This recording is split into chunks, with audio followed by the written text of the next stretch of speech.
Growing up, like, I've always heard about stories of people getting sexually harassed or, like, sexually assaulted verbally and physically, but I didn't know that it was something that could happen to me. The first time you ever are sexually harassed or violated, you don't really want to believe that it's happened to you, and you try not to think about it, and then you push it in the back of your mind, but it's always there. I was like 11 the first time I got catcalled, which is really disgusting thinking about it now. Like, getting catcalled at any age is gross, but, like, especially to a minor. So when I was in 6th grade, me and my friend were having a sleepover, and we were walking to the park nearby her house, which is in the Sunset. And as we were walking up this street, this guy started pursuing us on a bicycle. And at first we thought that he was asking if he could sell us teddy bears for $5.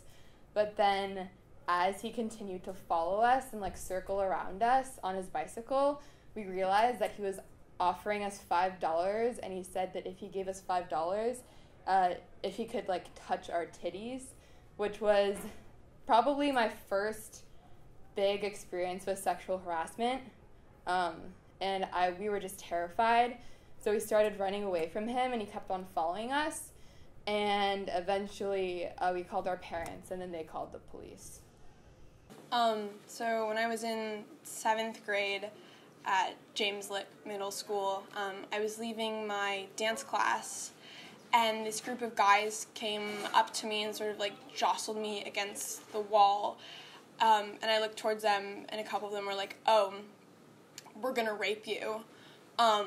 And so I was, like, really shocked afterwards, and I went to my counselor to report it, and she asked me if I was sure if they just didn't like me and were trying to get my attention.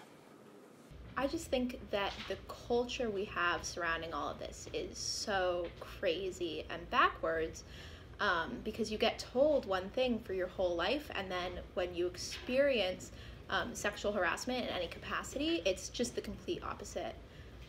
So they like tell you, don't wear revealing clothes and just always try and be really safe. But if I'm, like, walking quickly to the grocery store at 6:30 on a Tuesday night and I get catcalled 3 times, it's like, what is the deal with that? And then you're like, what did I do wrong to deserve this? You didn't do anything wrong. So, the whole system and culture needs to just be rearranged and changed just so we can end all this.